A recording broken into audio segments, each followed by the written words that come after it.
한 주간 평안하셨죠? 여러분, 하나님의 말씀은 능력입니다. 능력. 우리의 영과 육을 살리는 능력이시고요. 우리가 때로는 갈등을 일으키고 마음이 혼잡할 때도 모든 것을 다 해결해 주시는 능력인 줄로 믿습니다. 하나님의 말씀으로 여러분들의 지친 영혼과 육신을 오늘 말끔히 씻어내시고 온전히 회복되는 역사 있기를 주님의 이름으로 축원합니다. 그 오늘날 시대를 가리켜서 이미지 시대라 이렇게 이야기를 하더라고요. 이미지 시대. 이미지가 그만큼 중요하다는 뜻입니다. 여러분들 길을 물어볼 때 아주 말쑥하고 점잖고 뭔가 많이 아는 것처럼 보이는 그런 외모를 가진 사람에게 물어보면 그 사람이 뭐라 대답을 해주면 꼭 맞을 것 같죠. 그 사람 말은 틀림없을 것 같다는 생각이 듭니다. 그런데 만약에 옷도 지저분하고 꾀죄죄하고 얼굴도 좀 험악하고 퉁명스럽고 쌀쌀한 그런 사람에게 물어보면 그런 사람이 대답해주면 뭔가 좀 다른 사람에게 더 물어보고 싶다 이런 생각이 들곤 합니다. 이미지 때문에 그렇습니다. 여러분들 광고 TV 같은 데 보면 광고하지 않습니까? 그 광고 모델이 아주 날씬하고 예쁘기까지 한 모델이 빵을 광고하면 저 빵을 먹어도 저 아가씨처럼 날씬해질 거야 이런 착각을 갖게 됩니다.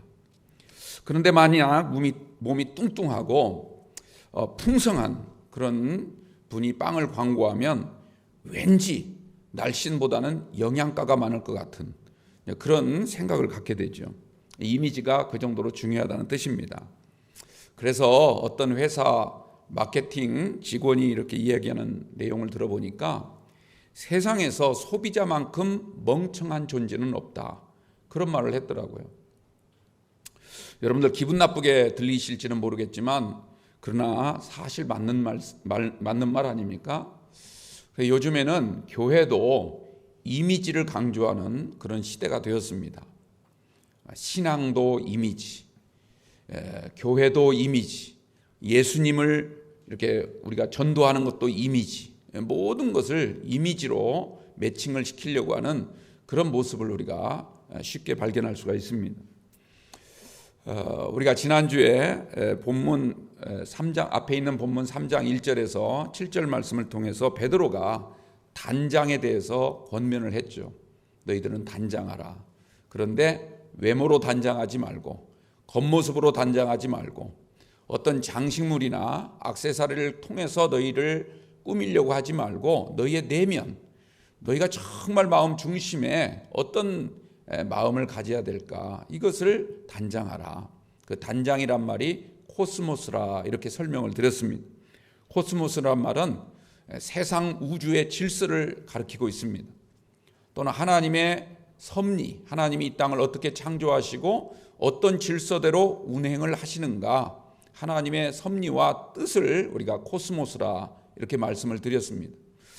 여러분들 그 컴퓨터 소프트웨어를 개발하고 그 프로그램을 개발하는 회사 중에 노벨이라는 회사가 있는데요.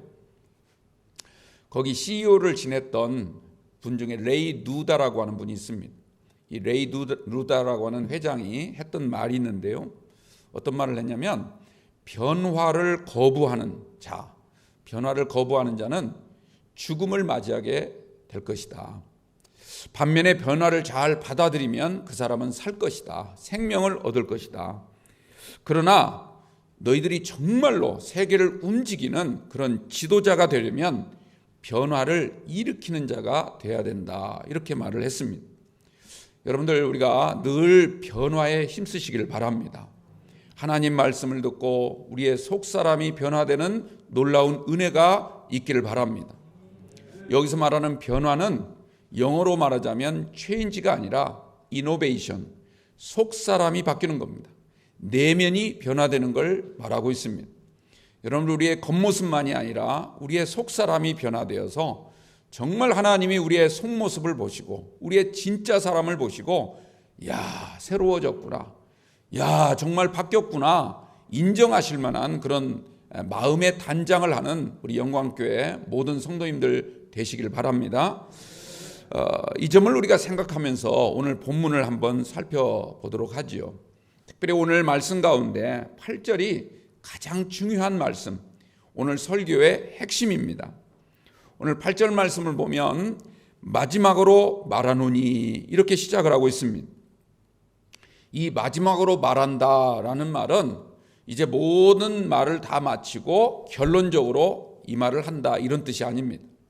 토데 텔로스라고 하는 헬라어 문장으로 되어 있는데 이 말은 이제 결론적으로 말한다, 끝으로 말한다 이런 뜻이 아니라 이제까지 너희가 들었던 말, 앞에 있는 3장 1절에서 7절까지 말씀이죠. 안에 대한 권면, 이걸 통해서 우리 그리스도인들이 주님을 어떻게 섬겨야 될 것인가, 우리 하나님의 백성이 하나님을 섬길 때 어떤 마음으로 섬겨야 될 것인가, 이걸 지난주 말씀드렸는데 그 모든 내용을 베드로가 이야기한 다음에 그 가운데서 가장 중요한 핵심은 이거다라고 하는 표현을 하기 위해서 마지막으로 말하노니 토데 텔로스, 이 말로 오늘 시작을 하고 있습니다. 오늘날 모든 교회 그리스도인들이 주님 앞에 순종해야 되는데 순종을 할 때 가장 중요한 마음가짐, 우리가 단장해야 될 속사람이 어떤 모습인가라고 하는 것이죠. 그렇다면 오늘날 교회가 주님 앞에 순종할 때 어떻게 해야 되는가? 그 다음에 이렇게 증언을 하고 있습니다. 너희가 다 마음을 같이하여 동정하며 형제를 사랑하며 불쌍히 여기며 겸손하며.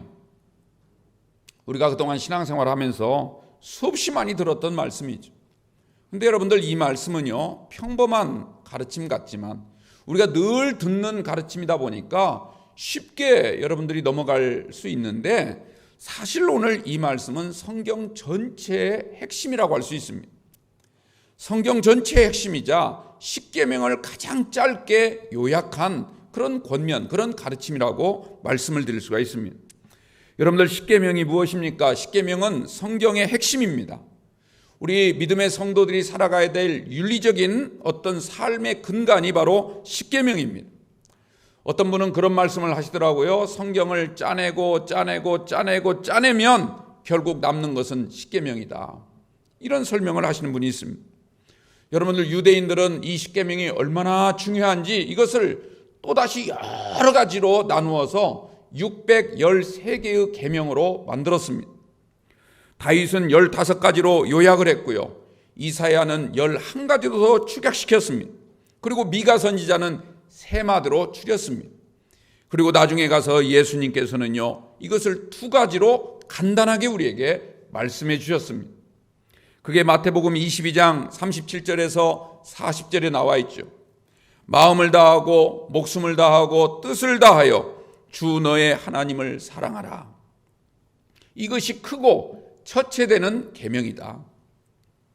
그 다음에 이어서 주님은 말씀하십니다. 둘째도 그와 같으니. 여러분 여기서 그와 같으니 이 말은 지난주에 말씀드렸죠. 호모이오스라는 말입니다. 이것은 앞에 것과 똑같다는 겁니다. 첫째 것이 있고 이거 둘째 거는 좀 덜 중요하다 이런 뜻이 아니라 앞에서 하나님을 사랑하는 것과 같은 방식으로 내 이웃을 내 자신과 같이 사랑하라 이렇게 말씀을 하셨습니다. 그리고 이 2가지 계명이 온 율법이고 선지자의 강령이라고 선언하셨습니다. 여러분들 이 주님이 가르쳐 주신 이 말씀의 의미가 무엇이겠습니까? 마음을 다하고 목숨을 다하고 뜻을 다해서 하나님을 사랑하는 것이 먼저이긴 하지만 그러나 그러한 사람은 반드시 이웃을 내 자신과 같이 사랑해야 된다는 것입니다. 여러분들 하나님을 사랑하지 않고 이웃 사랑하는 사람도 많습니다. 그렇죠?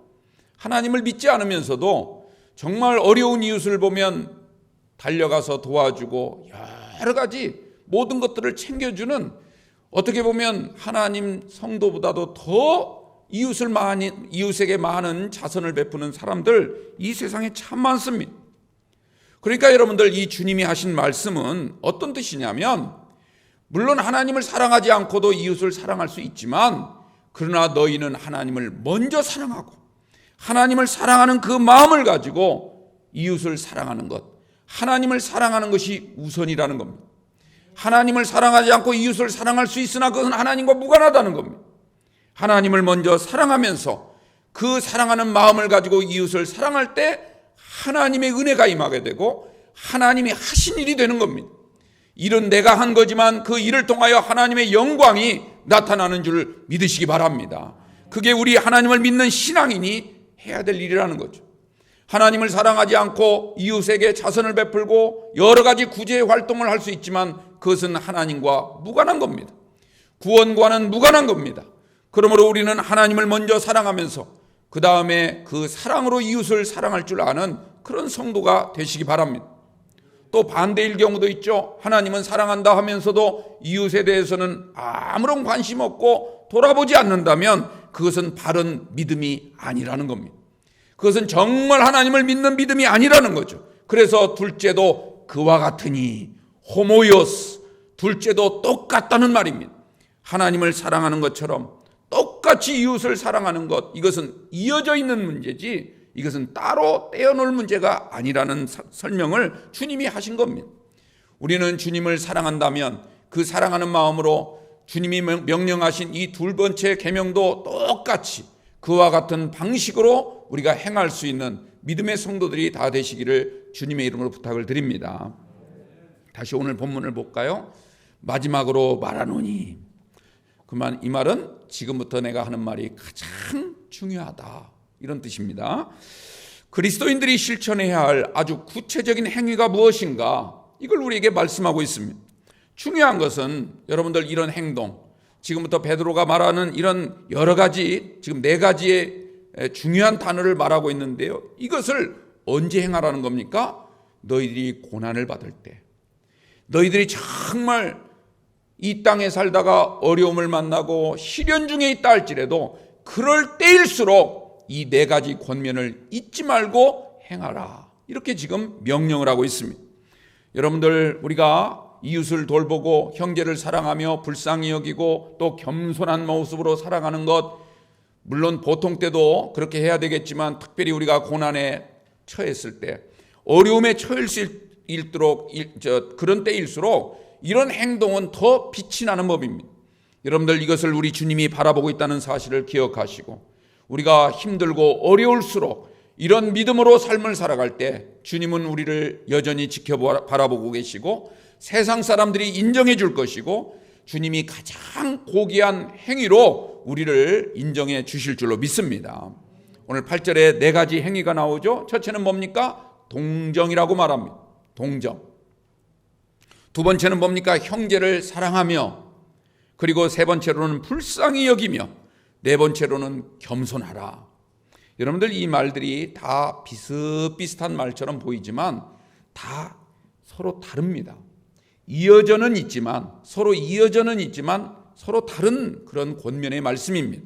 이것을 하나하나 우리가 좀 살펴볼 텐데, 중요한 것은 이 4가지 모두가 사람 눈으로 볼 수 있는 행위라는 겁니다. 우리의 신앙이 정말 마음을 단장하고 우리의 속사람이 완전히 변화되게 되면 우리의 겉모습, 우리의 행동으로 나타나는 여러 가지 행위들이 사람 눈에 다 보이도록 되어 있다는 겁니다. 이런 믿음으로 나아가는 저와 여러분들이 꼭 되시기 바랍니다. 그럼 먼저 이 말씀을 하기 전에 앞에 있는 한 가지 단어가 또 나오죠. 너희가 다 마음을 같이하여, 이렇게 말합니다. 너희가 마음을 다 같이하라, 이 말은 온 마음을 다 하라는 겁니다. 적당히 하라는 게 아닙니다. 사람 눈에 비칠 정도로만, 생색낼 정도로만 하라는 것이 아닙니다. 형식적으로 하거나 체면치레로 하라는 그런 뜻이 아닙니다. 마음은 딴 데 있으면서 겉으로는 안 그러면서도 그런 척하는 그런 마음으로 하는 것이 아니라, 그렇게 하지 말고 너희의 중심에 있는 마음, 그 마음으로 다 하라는 겁니다. 온전한 마음으로 감당하시기를 바랍니다. 그렇다면 온전한 마음으로 하라는 뜻이 무엇이겠습니까? 바울은요, 고린도전서 12장에서 이것을 지체로 설명하고 있습니다. 지체, 여러분들, 지체는 한 몸을 말하는 거죠. 교회는 지체입니다. 교회의 머리는 누굽니까? 예수님입니다. 예수 그리스도가 교회의 머리인 줄로 믿습니다. 그리고 그분의 모든 몸과 지체는 다 성도들입니다. 여러분들 건강한 지체는요, 머리가 명령 내린 대로 그대로 행하죠. 지체가 머리의 명령에 따라 움직일 때 그 지체는 건강한 상태를 유지하게 됩니다. 항상 좋은 결과를 낳게 되는 줄로 믿으시기 바랍니다. 만약 머리가요 앞으로 가 했는데 앞으로 가지 않고 뒷걸음친다고 생각을 해요. 몸이 뒷걸음친다고 생각을 해보십시오. 그 건강하지 않은 사람이죠. 머리가 그만 자고 일어나 하는데도 계속 누워있어요. 일어날 수가 없어요. 몸이 움직이질 않아요. 이게 뭡니까? 늙은 몸이 되는 거죠. 병든 몸이 되는 거예요. 여러분들 생각해 보십시오. 몸이 왜 말을 안 듣겠습니까? 그 지체가 건강하지 못하기 때문에 그렇습니다. 교회도 마찬가지입니다. 주님이 우리에게 명령을 하십니다.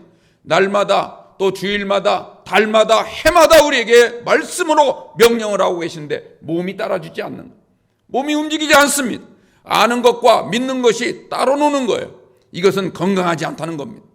여러분들 우리가 머리 대신 예수님을 중심으로 해서 주님이 말씀하실 때마다 그 말씀을 듣고 잘 지켜 행하는 그런 성도가 되어질 때 우리의 믿음이 건강해지고 아는 것과 믿는 것이 하나가 될 뿐만 아니라 건강한 교회가 되고 더 나아가서는 그리스도의 장성한 분량에 충만한 데까지 이르는 복된 성도가 될 줄로 믿습니다. 여러분들 또 머리가 둘이라고 생각을 해보십시오. 머리가 여럿이에요. 그 그리스 신화 보면 히드라라고 하는 게 있습니다. 히드라, 괴물. 머리가 여러 개 달린 괴물이에요. 누가 끊어도 또 나오고. 그 뱀같이 생겼는데요. 그것에 한번 물리면 어마어마한 고통을 느끼다가 결국은 죽고 맙니다. 그 괴물이 히드라예요. 히드라. 여러분들 생각해 보십시오. 어느 교회에 머리가 여러 대 가지고 이렇게 해야 될지 저렇게 해야 될지 사공이 많으면 어디로 갑니까? 배가 바다로 가는 게 아니에요. 사공이 많으면 배가 산으로 간다고 합니다. 가지 말아야 될 곳을 간다는 거죠. 여러분들 우리가 정말 교회의 주인은 오직 주님밖에 없다. 주님이 우리 교회의 머리가 되십니다. 그러므로 주님이 오늘 하신 말씀을 듣고 그 말씀을 따라 지키는 자가 지체에 해당이 됩니다. 그 말씀을 듣고도 행하지 않는다면 그것은 교회의 몸은 와 있지만 예수님의 지체가 되지 못하는 겁니다. 여러분들은 다 예수님의 지체로서 건강한 몸을 유지하시길 바랍니다. 머리 되시는 예수님의 명령에 따라 순종하시기 바랍니다. 건강한 교회는 머리가 하나밖에 없는 겁니다. 예수님만이 우리 교회의 머리가 되십니다. 이 고백으로 여러분들 승리하시게 되길 바랍니다. 주님이 교회에 가장 바라는 모습이 무엇일까요? 모든 성도가 한 몸이 되는 거예요. 연합하고 일치하는 그런 모습을 바라보실 때 주님은 기뻐하십니다. 예수님이 십자가 달리시기 전에 겟세마네 동산에 올라가서 기도하신 내용이 요한복음 17장에 나오는데요. 그 내용을 보면 다 하나입니다. 그 내용의 핵심이 뭡니까? 예수님 기도의 가장 중요한 핵심은 하나 되게 하여 주옵소서. 하나 되게 하여 주옵소서. 하나가 된 교회, 이런 교회가 가장 좋은 교회고 가장 건강한 교회고 그런 교회에 다니는 성도가 가장 행복한 줄 믿으시기 바랍니다. 우리 교회의 주인은 누굽니까? 예수님이십니다. 예수님의 명령에 따라 삶을 살아가는 저와 여러분들 되시기를 주님의 이름으로 축원합니다. 온 마음을 다해 주님을 사랑하십시오. 온 마음을 다해 오늘 베드로가 우리에게 요구하고 있는 4가지의 행동을 따라 사시길 바랍니다. 이 4가지를 하나하나 좀 살펴볼 텐데요. 첫째는 뭡니까? 동정하며. 이 오늘 이 4가지를 여러분들에게 정확하게 전달해 드리려면 어쩔 수 없이 제가 원어를 좀 말씀드리지 않을 수가 없네요. 헬라어로 되어 있는 원어를 좀 설명을 해야 되는데 이 동정이란 말은요. 동정이란 말은 그냥 어떤 불쌍한 사람을 보고 아유 저 사람 참 안 됐네 라고 생각하는 그냥 가엾이 여기는 그런 마음 정도를 말하는 단어가 아닙니다.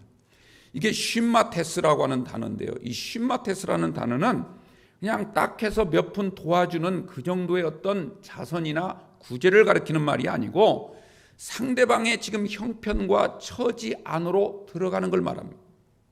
그 사람과 똑같은 아픔과 슬픔과 또는 기쁨과 즐거움, 행복 이런 모든 것들을 함께 누리는 상태를 쉼마테스라 이렇게 표현을 합니다. 그래서 옛날 성경을 보면 이 동정이란 말을 뭐라고 했냐면 체휼이라 이렇게 말했습니다. 체휼하며. 근데 이 체휼이라는 단어가 너무 어렵거든요. 그래서 동정이란 말로 번역을 바꾸긴 했는데 좀 약하게 돼 있어요. 이 체휼이란 말은 몸체자를 씁니다. 몸체자. 그리고 휼이라고 하는 것은 물론 불쌍히 여긴다 이런 뜻을 가지고 있는데, 여러분들 한자로 이 휼자를 보면 심장에 끓어오르는 피를 가리킵니다. 그래서 심장변에 피혈자를 붙여 쓰는 게 휼자입니다. 여러분들 이 말의 뜻이 무엇이겠습니까? 마음으로만 하라는 게 아닙니다. 불쌍한 사람을 보고 어려운 사람을 보고 위기를 만난 사람을 보면 심장이 끓어오르는 겁니다. 그 안으로 뛰어들지 않고는 견딜 수가 없는 마음이 자동적으로 일어날 때 그 마음을 쉼마테스, 동정이라 이렇게 표현을 하고 있는 겁니다. 실제로 느낀 대로 행동한다는 것입니다. 실천하는 신앙을 말하는 겁니다. 예를 들자면 어떤 사람이 물에 빠졌어요. 지금 물속에서 허우적거리고 조금만 놔두면 죽을 수밖에 없는 그런 사람을 보고 아우 저 사람 안 됐네 하고 지나간다면 무슨 의미가 있겠습니까? 그 사람에게 무슨 도움이 있겠습니까? 여러분들 이 쉼마테스, 동정하는 마음을 가진 사람은 어떻게 합니까? 물불을 가리지 않고 뛰어듭니다. 뛰어들어서 그 사람을 건져내는 거죠. 이게 체휼입니다. 아이가 넘어져서 무릎을 다쳐 피가 나는데 그냥 지나가는 사람은 누구겠습니까? 다 다른 사람들입니다. 그러나 부모만큼은 그렇게 하지 않죠. 얼른 달려가서 피가 나는 아이의 무릎을 만져주면서 빨리 그 상처를 치료해 주려고, 그리고 그 아이가 무릎이 깨져서 아파하는 그 모습을 보면서 자신도 아픔을 그 아이보다도 훨씬 더 강렬하게 느끼는 게 부모의 마음 아니겠습니까? 여러분들 이런 마음이 바로 쉼마테스, 동정이라는 뜻입니다. 예수님은요 우리의 연약함과 우리의 무지와 형편과 모든 것을 다 아셨습니다. 그리고 예수님은 자신의 온 몸을 우리 안으로 뛰어 바쳤습니다. 그게 바로 빌립보서 2장에 나오는 말씀 아닙니까? 주님은 근본 하나님과 본체시나 하나님과 동등됨을 취할 것으로 여기지 아니하시고 오히려 자기를 비웠다는 말은 우리 안에 뛰어들었다는 겁니다. 종의 형체를 가지사 사람들과 같이 되사 사람의 모양으로 나타나셨으니 곧 자기를 낮추시고 죽기까지 복종하심으로 십자가에 죽으심이라. 여러분들 이런 체휼의 마음이 우리에게도 오늘 있어야 될 줄로 믿습니다. 이사야서 53장 말씀 보면요, 주님은 우리의 허물 때문에 채찍을 맞으시고 우리의 죄악 때문에 상함을 입으셨습니다. 주님께서 죄인처럼 징계를 받았기 때문에 우리가 평화를 누립니다. 주님이 우리를 위하여 채찍에 맞음으로 우리가 나음을 입었다고 고백하고 있습니다. 여러분들 이 마음을 한번 느끼시길 바랍니다. 죄로 인해서 죽을 수밖에 없었던 우리를 살리시기 위해서 자신의 모든 것을 던지신 분이 바로 주님이십니다. 이것을 우리가 생각한다면, 이것을 믿는다면 어떻게 주님 앞에 나오지 않을 수가 있습니까? 어떻게 우리의 신앙을 가벼이 여길 수가 있겠습니까? 주님이 우리에게 주신 은혜인데요, 주님이 우리에게 주신 생명의 은혜인데 그 구원을 어떻게 우리가 가벼이 여길 수가 있겠습니까? 주님이 우리에게 요구하는 건 다른 게 아닙니다. 너희들도 나의 마음을 알아라 이 말이에요. 내가 만 가지를 너희에게 행했다면 너희는 하나라도 느낄 줄 알고 너보다 어려운 자, 위기를 만난 자 있으면 그런 사람에게 주님의 마음으로 동정하라는 겁니다. 함께 뛰어들라고 요구하고 있는 줄로 믿습니다. 이런 마음이 우리 가운데 다시 한번 살아나게 되기를 주님의 이름으로 축원합니다. 두 번째는 형제를 사랑하는 거죠. 형제를 사랑하는 것. 그건 많이 들어보셨을 거예요. 필라델포스 또는 필라델피아 이렇게 이야기를 합니다. 이게 여러분들 아주 단순한 권면처럼 들리지만 아주 중요합니다. 사실은요, 오늘날 우리 한국교회 그리스도인들이 가장 시급하고도 가장 적극적으로 회복해야 할 것이 있다면 형제사랑입니다.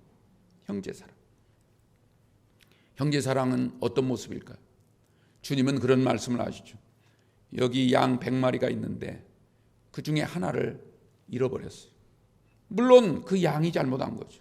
99마리가 잘못한 게 아닙니다. 그 잃어버린 양 한 마리가 주인을 바라보지 않고 목자를 바라보지 않고 자기 멋대로 여기저기 다니다 보니까 길을 잃어버리고 만 거예요. 99마리는요 관심을 갖지 않았습니다. 그러나 목자는 어떻게 합니까? 그 한 마리 양, 잃어버린 그 한 마리 양을 찾으러 다니지 않습니까? 이게 형제사랑입니다. 여러분들, 어떤 부자에게 두 아들이 있었던 거 아닙니까? 그런데 작은 아들이 아버지에게 먼저 유산을 달라는 겁니다. 괘씸하죠. 여러분들, 고대 사회 풍습에 따르면 이것은 아주 나쁜 아들입니다. 아버지가 아직 돌아가시지도 않았는데 재산을 먼저 달라는 거예요. 아버지가 또 줍니다. 그걸 가지고 어떻게 했습니까? 외국에 나가서 자기 하고 싶은 거 온갖 못된 짓을 다 합니다.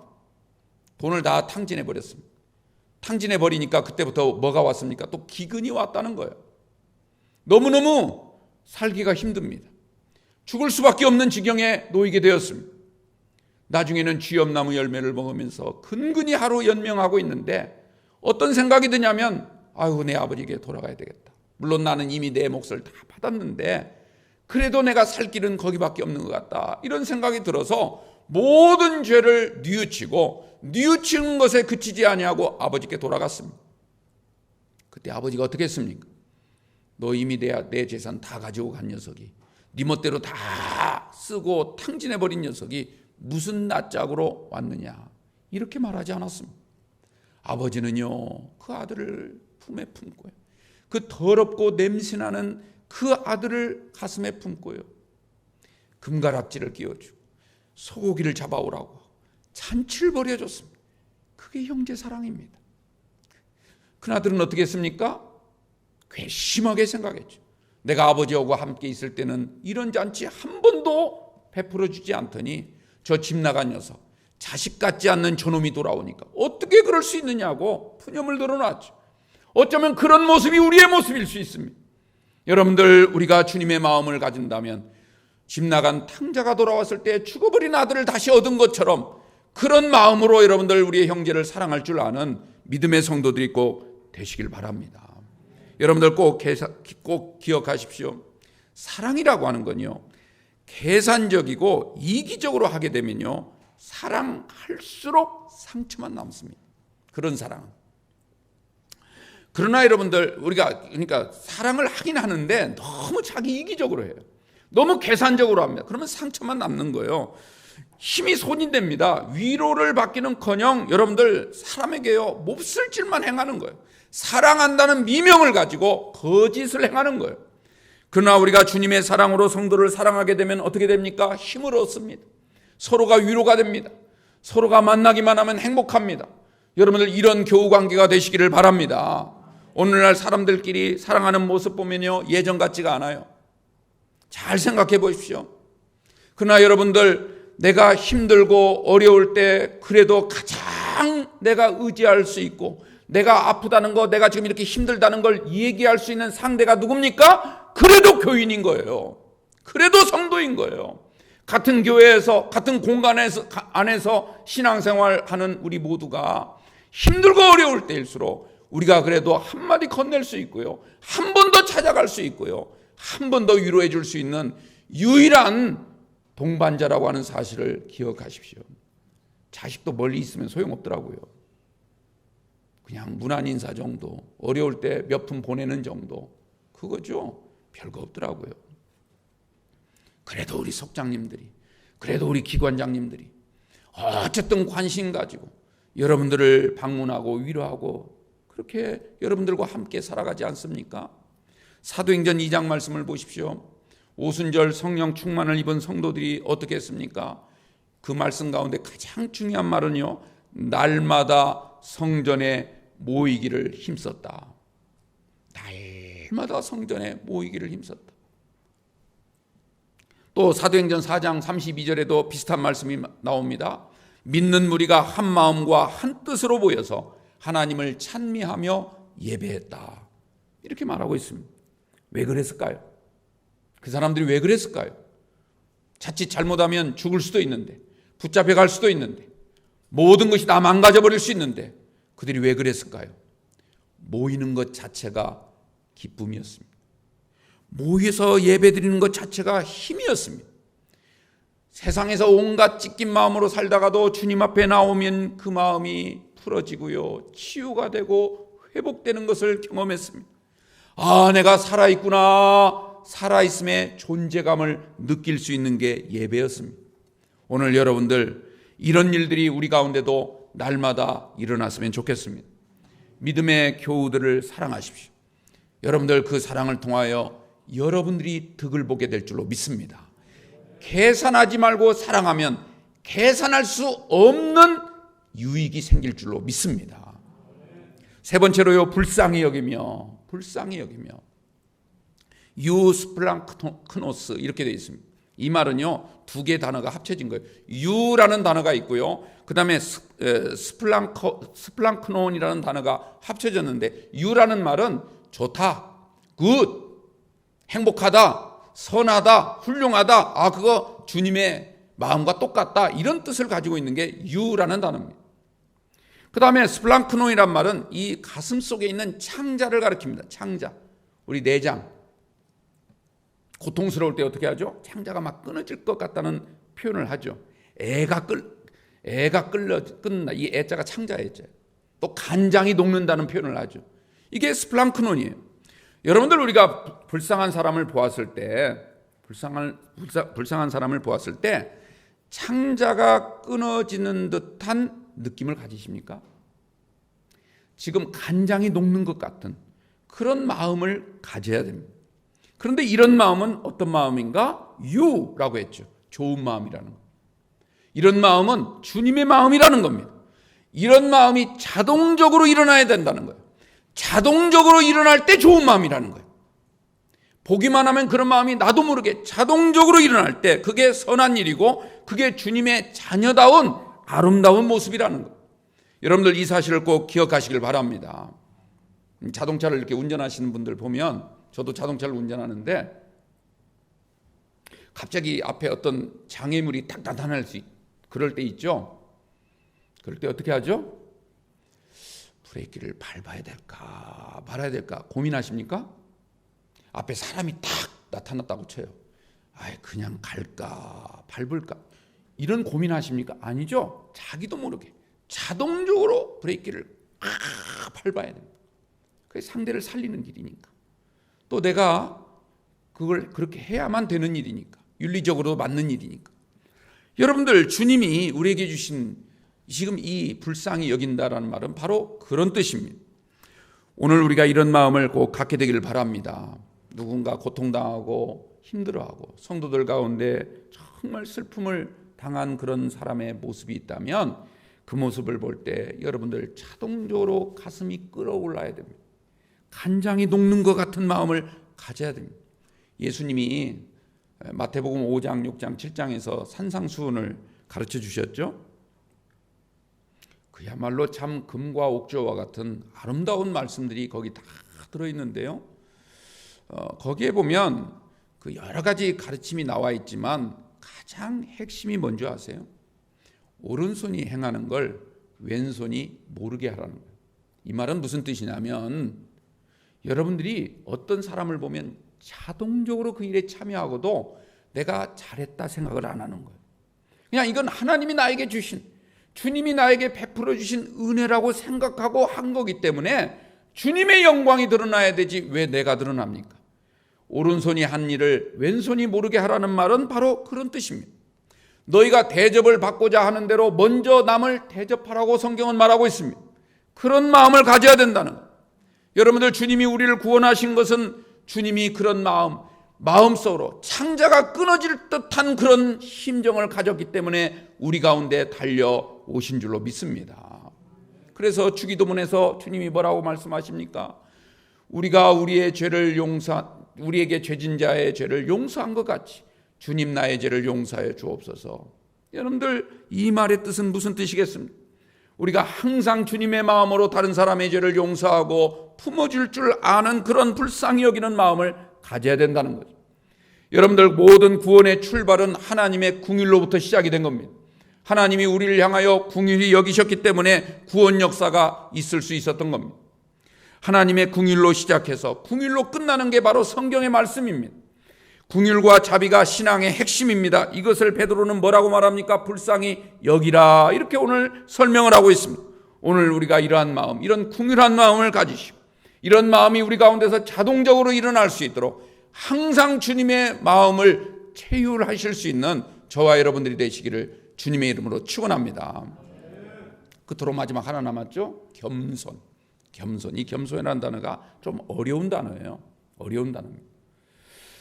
읽어드리자면 타페이노프론이라고 읽습니다. 그런데 이 단어도 두 개가 합쳐진 단어인데요.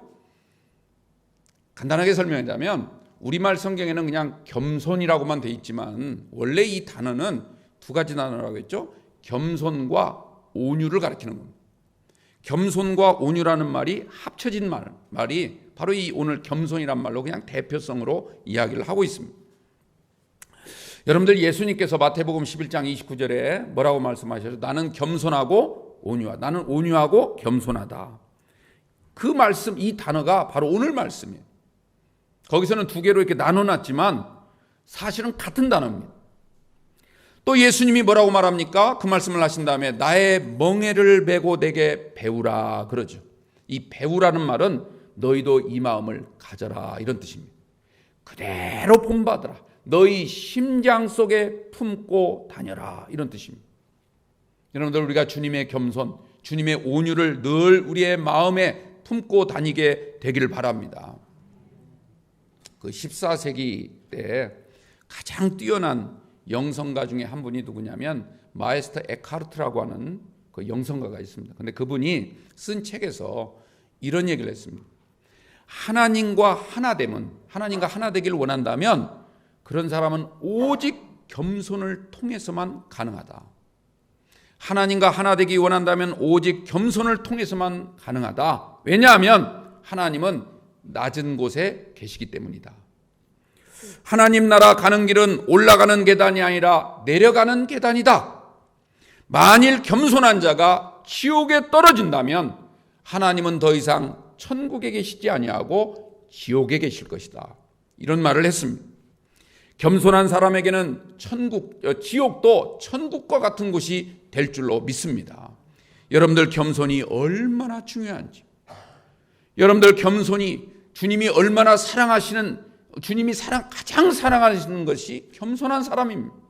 여러분들, 이런 겸손을 늘 갖고 살게 되길 바랍니다. 늘 낮은 마음, 늘 겸비한 자세, 주님을 섬길 때도, 이웃을 사랑할 때도, 우리의 신앙생활 모든 일에 항상 겸손하시기 바랍니다. 사랑하는 성도 여러분, 오늘 결론적으로 요약하겠습니다. 오늘 주님이 베드로를 통해 우리에게 주신 말씀 다시 한번 상고해 보십시오. 마지막으로 말하노니, 이 말은 무슨 뜻이라 했습니까? 지금부터 하는 말이 가장 중요하다. 너희는 다 마음을 같이 하라. 온 마음을 다하라는 겁니다. 그냥 거칠애로만, 체면치레로만 하지 말고 온 중심을 다해요. 무엇을 하라는 겁니까? 네 가지를 권면하고 있습니다. 첫째는 동정하며, 두 번째는 형제를 사랑하며, 그리고 이웃을 불쌍히 여기며 겸손하며. 이 네 가지 삶이 쉬울까요? 말은 쉽죠. 쉽지가 않습니다. 쉽지가 않습니다. 어렵습니다. 특히 내가 지금 당장 죽을 지경에 놓이면, 내가 지금 당장 힘들고, 내가 당장 지금 가진 게 없고, 내가 당장 지금 위기를 만났고, 내가 지금 당장 고난에 처해 있으면 다른 사람 챙겨줄 여지가 어디 있습니까? 여러분들, 오늘 말씀 제목이 가장 큰 고난이죠. 여러분들, 우리에게 있어서 가장 큰 고난은 무엇일까요? 우리가 고난을 다 이기는 성도가 돼야 되는데 가장 큰 고난은 무엇일까요? 물론 베드로전서의 배경이 되는 핍박, 박해, 다 고난입니다. 다 고난이에요.